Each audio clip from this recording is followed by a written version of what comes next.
मधुबन के बाबा, मधुबन के बाबा मुरली वाले, आपका क्या कहना, आपका क्या कहना। ओम शांति। आज 11 अक्टूबर 2022 के साकार मधुर महावाक्य है। आज मीठे मीठे बाप दादा बोले, मीठे बच्चे, तुम रूहानी ब्राह्मणों का आपस में बहुत बहुत प्यार होना चाहिए। आपस में मिलकर राय निकालो कि कैसे सभी को सत्य बाप का परिचय दें। बाबा ने कहा, मीठे बच्चे, तुम रूहानी ब्राह्मणों का आपस में बहुत बहुत प्यार होना चाहिए। आपस में मिलकर राय निकालो कि कैसे सभी को सत्य बाप का परिचय दें। बाबा ने आज प्रश्न पूछा कि बच्चे किस निश्चय के आधार पर अपना भाग्य ऊंचा बना सकते हैं, और उत्तर में बाबा समझाते हैं कि पहले जब बुद्धि में ये निश्चय बैठे कि यहाँ पढ़ाने वाला स्वयं परमात्मा है, उनसे ही हमें सौभाग्य लेना है, तब पढ़ाई रोज पढ़ें और अपना सौभाग्य ऊंचा बना सकें।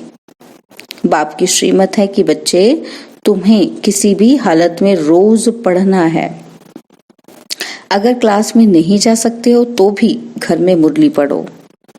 मुरली का गीत है, तू प्यार का सागर है। ओम शांति। आत्माएं अर्थात बच्चे जान गए हैं। क्या जान गए हैं? कि हम आत्मा बिंदी मिसल हैं, एक स्टार मुआफिक हैं। लेकिन जो आत्मा है वह सेल्फ के बाप को कैसे रियलाइज करे। दुनिया में कोई भी न अपने को न बाप को जानते हैं। तुम जानते हो कि हम आत्मा बिंदी हैं, कितनी छोटी है, बाप भी इतना छोटा है। आत्मा से परमात्मा बाप कोई बड़ा नहीं है, शरीर तो छोटा बड़ा होता है। अब तुम शिव बाबा की याद में बैठे हो, बल को ये जान भी जाए कि आत्मा छोटी बिंदी है, परंतु उसमें 84 जन्मों का पाठ है, वंडर है ना। तो जब तक आत्मा शरीर का आधार ना लेवे तब तक पाठ बजा ना सके। वैसे परमात्मा भी हम आत्मा के मुआफिक छोटा है, परंतु बाप क्यों कहा जाता है? क्योंकि वह सदा पावन है। वह परमात्मा को ना जानते भी उनको बाप कहते हैं। जैसे तुम समझ से याद करते हो वैसे वह भी याद करते हैं। इतने जो भगत हैं सबका भगवान एक है, जिसको पतित पावन कहा जाता है। तो पतित है अनेक और पतित पावन है एक। साधु संत महात्मा भी बुलाते हैं, उनको गॉड फादर कहते हैं, तो सबका फादर ठहरा ना। फादर को पतित से पावन बनाने आना पड़ता है। पावन बनने का उपाय वही बताते हैं, क्योंकि आत्मा पर पापों का बोझा चढ़ा हुआ है। हम सिर्फ लिख दें कि बी होली, परंतु ऐसे स्लोगन लगाने से कोई फायदा ही नहीं, क्योंकि बाहर वाले तो समझ ना सकें। बाकी तुमको तो समझाया हुआ है, तुमको स्लोगन की क्या दरकार है। इसका अर्थ है कि पवित्र बनो, बाबा को याद करो। जब तक किसी को समझाया नहीं जाए तब तक वो कुछ समझ न सके। योग में रहने से पवित्र बन सकते हैं। कहते हैं हिज हॉलीनेस, यह पवित्रता का टाइटल है। सन्यासियों को होली कहते हैं क्योंकि विकार में नहीं जाते हैं। भले वह पवित्र रहते हैं, ब्रह्म को याद करते हैं, परंतु जन्म विकारियों के पास लेना पड़ता है। तुमको तो कहा जाता है पवित्र रहो और शिव बाबा को याद करो। सन्यासी अपने को कर्म सन्यासी कहलाते हैं, परंतु कर्म का सन्यास होता नहीं। कर्म सन्यास तब हो जब देह ना हो। देह बिगड़ तो घर में ही रहते हैं। यहाँ कर्म का सन्यास कैसे हो सकता है? ये कहना भी झूठ है। वह कहते जो गृहस्थी कर्म करते हैं हम नहीं करते। गृहस्थियों का कर्म तो बहुत है, यज्ञ तप तीर्थ आदि करते हैं, वह सन्यासी भी करते हैं। बाकी फर्क सिर्फ यह है कि वह कमाई कर खाना घर में पकाते हैं, सन्यासी ये नहीं करते। वह मांग कर खाते हैं, क्योंकि उनका हठ योग है। हठ योग से परमात्मा से मिल नहीं सकते। जब बाप आए तब तो कोई उनसे मिल सके, और जब तक बाप ना आए तब तक पावन दुनिया की स्थापना भी ना हो सके। कितना समझाते हैं फिर भी समझते नहीं हैं। बच्चे समाचार लिखते हैं, इतने इतने आए। अब देखें कौन कौन अपना सौभाग्य लेते हैं। आते बहुत हैं, परंतु बुद्धि में ये नहीं बैठता कि इन्हें पढ़ाने वाला परमपिता परमात्मा है। हमको उनसे सौभाग्य लेना है। बाप रजिस्टर भी देखते हैं, कोई मास में 8-10 दिन भी आते हैं और कोई नहीं भी आते हैं तो वह नहीं लिखते। अगर कोई नहीं आता है तो वह मुरली पढ़ता है व नहीं। किसी भी हालत में रोज पढ़ना पड़े। जैसे जप साहेब सुखमनी छोटे छोटे बनाते हैं, समझते हैं कैसे भी पढ़ सकें। तुम समझते हो उस पढ़ने से क्या प्राप्ति होगी? कुछ नहीं। करके थोड़े समय के लिए बुद्धि ठीक होगी, परंतु बाप से कोई मिल ना सके और फिर विकारों में फंस जाते हैं। फिर उनसे कोई प्राप्ति नहीं। कहते हैं विनाश काले विपरीत बुद्धि, बरोबर अब विनाश का समय है। और कोई भी परमात्मा को नहीं जानते।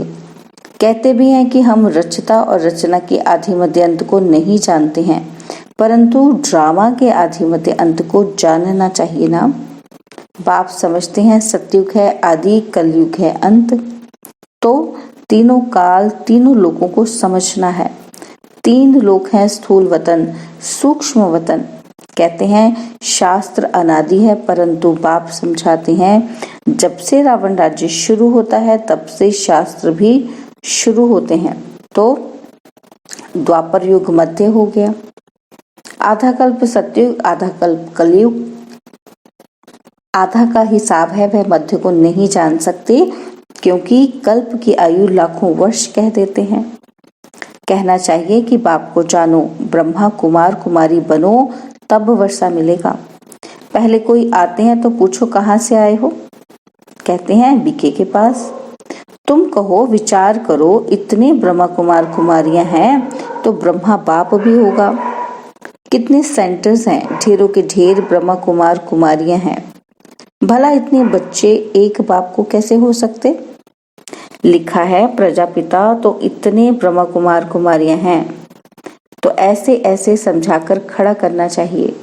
फिर भला ख्याल करो, प्रजापिता ब्रह्मा किसका बच्चा? इतने बच्चे, रचना तो परमात्मा का काम है ना, तो परमात्मा आता होगा ना। गाया हुआ है कि तुम माता पिता, तो बाप ब्रह्मा हो गया ना। तो परमात्मा ब्रह्मा द्वारा रचते हैं, कन्वर्ट करते हैं, एडॉप्ट करते हैं वर्षा देने। पावन बनाते हैं कैसे? याद से। कहते हैं सब धर्मों को भूल मामेकम याद करो।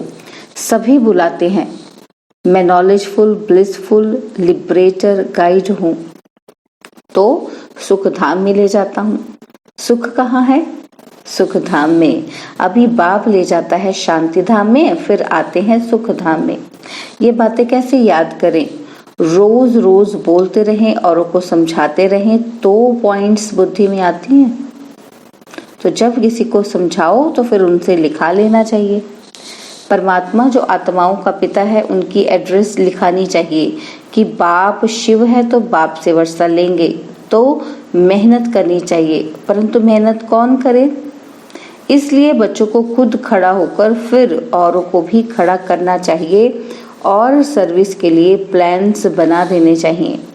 जैसे मिलिट्री के बड़े कमांडर्स आपस में मिलते हैं ना, तो यहाँ भी बच्चों को मिलना चाहिए, परंतु क्या करें, आपस में मिलते ही नहीं हैं। वास्तव में तुम ब्राह्मणों का आपस में बहुत प्यार होना चाहिए। कोई राय निकालनी चाहिए कि कैसे किसी को समझाएं। देखो लक्ष्मी नारायण के कितने मंदिर हैं, तो मंदिर बनाने वालों को मिलना चाहिए कि आपने ये मंदिर बनाया है, परंतु जानते हो कि इन्होंने राज्य कैसे पाया, फिर राज्य कैसे गवाया। श्री कृष्ण का चित्र बहुत अच्छा है, इसमें 84 जन्मों की कहानी बड़ी अच्छी है। सिर्फ यह चित्र बड़ा बनाना चाहिए। बाबा कहते हैं कोई आए तो युक्ति से पूछना चाहिए कि आपने गीता पढ़ी है? फिर भला बताओ गीता का भगवान कौन है? तो ऐसे युक्ति से समझाना चाहिए। कहते हैं ना कि तुम माता पिता हम बालक तेरे, तो यह ब्रह्मा माता हो गई, तो उनके साथ संबंध रखना चाहिए। अगर उनसे प्यार गया तो खेल खलास। बाप से वर्षा कैसे पाएंगे? खेल खलास हो गया तो वर्षा कैसे पाएंगे? मुश्किल हो जाएगी ना। तो तुम्हारी लड़ाई पुराने दुश्मन से है। किसी को कोई को मालूम ही नहीं है कि रावण से भी कोई युद्ध होती है। कहते हैं सच की नाव डोलेगी लेकिन डूबेगी नहीं, तो हिलती कितनी है। दूसरे सत्संगों में तो हिलने की बात ही नहीं है। यहाँ तो माया से युद्ध है। जब तक बाप को नहीं समझा है तब तक भल लिख कर दें, परंतु तोता कंठी वाला नहीं बना है। जंगली तोता आया और गया। अल्फ को समझना है। ऐसे प्रजा तो ढेर हैं, बाकी रजाई के लिए कोई खड़ा नहीं होता है। बत्ती पर फिदा हो जाए तो बड़ा मुश्किल होता है। अच्छा, मीठे मीठे सिकिलदे बच्चों प्रति माता पिता बाप दादा का याद प्यार और गुड मॉर्निंग। रूहानी बाप की रूहानी बच्चों को नमस्ते। हम रूहानी बच्चों की रूहानी बाप दादाजी को दिल भजान सिकवा प्रेम से नमस्ते। ओम शांति। प्यारे बाबा, मीठे बाबा, मेरे बाबा, शुक्रिया बाबा, शुक्रिया बाबा, शुक्रिया बाबा। तो बाबा आज रात्रि क्लास की भी बात बता रहे हैं। बाबा कहते तुम बच्चों को बाप का डायरेक्शन मिला हुआ है कि बच्चे बाप को याद करो। बच्चे कहते हैं बाबा फुर्सत नहीं मिलती है। तो फुर्सत कहाँ चली जाती है? जरूर माया तुम्हारा समय ले लेती है। माया भी जबरदस्त तीखी है जो तुमको बाप को याद करने की फुर्सत नहीं देती। तब तो कहते हो कि बाबा सारे दिन में आधा घंटा 20 मिनट याद में रहे। कोई मुश्किल ही सारे दिन में 2 घंटा बाप को याद करते होंगे। जो समझते हैं कि हम 2 घंटा याद करते हैं हाथ उठाओ। वह स्थूल याद, पुरानी याद तो चलती आती है। यह तो है इनकॉर्पोरियल, इनको अपना आंख कान नाक तो नहीं है। बच्चों को कहते हैं कि मामी कम याद करो, अपने को आत्मा समझो। तो बाबा पूछ रहे हैं कि कितना घंटा याद में रहते हो। बच्चे खेलने जाते हैं तो टीचर को याद करते हैं, घर में पढ़ते हैं तो भी टीचर याद रहता है। तो वह है स्थूल याद, इसमें है थोड़ी डिफिकल्टी। तो बाबा पूछते हैं कि अपने को आत्मा समझ बाप को 2 घंटा जो याद कर सकते हैं वह हाथ उठाओ। लज्जा नहीं करो, एक्यूरेट बताओ।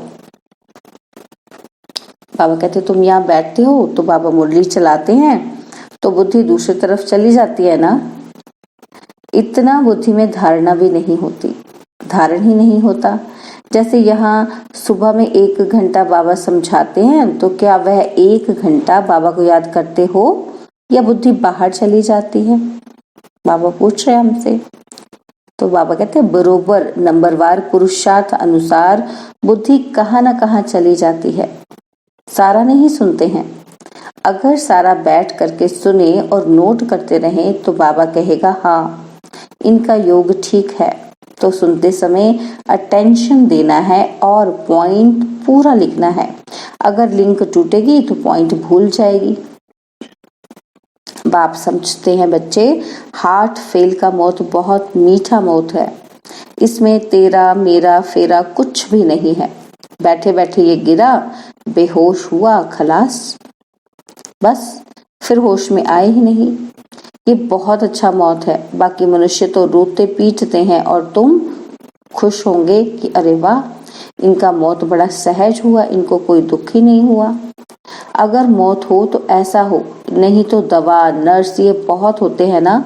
इसलिए जो बैठे बैठे अपनी इस पुरानी जुद्दी को छोड़ दें, कर्मातीत अवस्था हो, ऐसे ही शरीर छोड़े तो वो सबसे अच्छा है। तुम आगे चल के देखेंगे अनायास बॉम्ब्स छूटेंगे और सब बैठे बैठे चले जाएंगे। चेहरा भी हर्षित होगा। जैसे कभी कभी अच्छे मौत होते हैं तो देखने वाले कहते हैं कि यह तो जैसे जागता है, यह तो हर्षित है। ऐसे तो कोई कह ही नहीं सकेंगे कि ये मर गया है। तो आत्मा हर्षित होके जाती है ना। तो आत्मा में अगर हर्षितपना होगा तो चेहरे पर बाहर से दिखाई तो पड़ेगा ना। आत्मा कोई खत्म तो होती नहीं है, आत्मा शरीर छोड़ती है। तो बड़ी खुशी से ये शरीर हंसते हुए छोड़ देगी इसको कहा जाता है कर्मातीत अवस्था। वही इतना ऊंच गाए जाते हैं, तुम बच्चों को ऐसे ही जाना है, शरीर की कोई परवाह नहीं है ना, परवाह ही नहीं। बाबा कहते हैं ऐसे जाना है और दूसरी कोई चीज याद नहीं आवे, इसको कहेंगे सबसे मीठा। आप पे ही शरीर छोड़ना, इसलिए सर्प का मिसाल भी देते हैं। सत्युग में ऐसे होता है, जो खुशी से शरीर छोड़ते हैं तो प्रैक्टिस यहाँ से होगी, पीछे वह प्रैक्टिस चलती रहेगी। तो बच्चे बाप को कितना प्यार से याद करते हो। अंग्रेजी में कहा जाता है मोस्ट बिलवड, परम प्रिय, बहुत मीठा। लोगों को तो परम प्रिय मोस्ट बिलवड कह नहीं सकते। बाप कहते हैं कि बच्चे मैं तुम्हारा बाप भी हूँ, टीचर भी हूँ, गुरु भी हूँ। तुम कभी टीचर को भूलो तो बाप को याद कर सकते हो। बाबा गाइड है, गाइड को पंडा भी कहा जाता है। वह दुख से लिबरेट करने वाला, शांति धाम में ले जाने वाला है। उनके पीछे है सुख धाम। तो तुमको यह ज्ञान घास मिलता है, फिर इसको विचार सागर मंथन करते रहो। जैसे गाय का मुख चलता रहता है, तुम्हारा मुख तो चलने की दरकार नहीं है। बाकी अंदर में सब कुछ याद करना है। जैसे तुम हो ऐसे हम हैं। हमको तो और भी कम घंटे मिलते हैं, क्योंकि हमारा बुद्धि योग बाहर में बहुत जाता है। कभी कोई की चिट्ठी आई, फलाने की खिटपिट है, यह है वह है, तो सारा दिन उस तरफ बुद्धि जाती है। परंतु शायद बच्चों से जास्ती बाबा को सहज है, क्योंकि बगल में साथ रहता है। जब बाबा भोजन खाने के लिए बैठते हैं तो सोचते हैं कि अच्छा मैं बाबा को याद करता हूँ। 2-3 मिनट याद रहती है, फिर भूल जाता हूँ। याद हवा मुआफिक उड़ जाती है। बच्चे ट्राई करके देखो, सहज होते भी याद में टाइम तो लगता है ना। अच्छा, मीठे मीठे सिकिलदे रूहानी बच्चों प्रति रूहानी बाप व दादा का दिल व जान, सिक व प्रेम से याद प्यार और गुड नाइट। मीठे मीठे सिकिलदे रूहानी बच्चों प्रति रूहानी बाप की नमस्ते। हम रूहानी बच्चों की रूहानी बाप दादाजी को दिल व जान, सिक व प्रेम से नमस्ते। ओम शांति। प्यारे बाबा, मीठे बाबा, मेरे बाबा, शुक्रिया बाबा, शुक्रिया बाबा, शुक्रिया बाबा। धारणा के लिए मुख्य सार है। पहला पॉइंट है कि आपस में बहुत प्यार से रहना है, मिलकर राय निकालनी है कि किस युक्ति से हर एक तक बाप का संदेश पहुंचाएं। और दूसरा, यह विनाश का समय है, इसलिए एक बाप से सच्ची प्रीत रखनी है। योग से आत्मा को पावन बनाना है।